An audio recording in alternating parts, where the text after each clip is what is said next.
હંસાબેન નિલેશભાઈ ગોહિલ કોંગ્રેસ તરફથી અમને પહેલા રિઝર્વમાં ટિકિટ આપેલી હતી, પછી નામ છાપવામાં આવી ગયું, બધું થઈ ગયું, પછી છેલ્લે એન્ડ ટાઈમે કાલે 1 વાગે કે તમે રિજેક્ટ કરી નાખો, આમાં તમારું નહીં આવે. 7 નંબરમાંથી એ લોકો હંસાબેન કોક કર્યું છે. આ અન્યાય ન થવો જોઈએ. આવો કોંગ્રેસ તરફથી એમને બહુ અન્યાય થયો. 30 વર્ષથી જે મારા હસબન્ડની સેવા હતી ને, અને 50 વર્ષથી મારા સસરા હતા કોંગ્રેસમાં, એટલે આજીવન આ લોકોએ સેવા કરી છે, એનું કોઈ ફળ ના મળે અમને. હવે લોકો કેમ રાતોરાત ફરી ગઈ કઈ ખબર નથી, અને અમને ધમકી ભર્યા ફોન પણ આવેલા છે. એમનું નામ નથી ખબર, પણ રાતે 1:30 વાગે આવ્યો હતો કે તમે આ પાછું ખેંચી લો. મારું નામ છે નીરજભાઈ ગોહિલ. છેલ્લા 30 વર્ષથી હું કોંગ્રેસ પાર્ટીનો સક્રિય કાર્યકર છું. પૂર્વ પ્રદેશ મંત્રીનો હોદ્દો લઈ ચૂકેલો છું.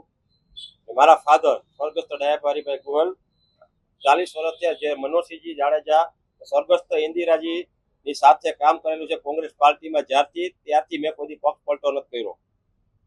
અત્યારે મારા ઘરનાની પ્રીતિબેન ગોહિલની વોર્ડ નંબર 7 માંથી ઉમેદવારી પક્ષના શહેર પ્રમુખના કહેવાથી ઉમેદવારી નોંધાવેલી હતી.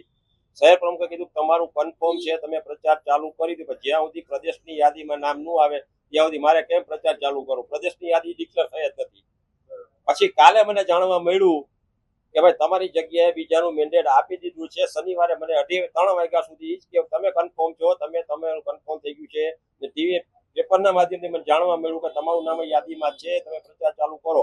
જ્યાં સુધી પ્રદેશની યાદી ન આવે ત્યાં સુધી મારે પ્રચાર ખોટો મારો કરવો, મારે શું કરવાનું?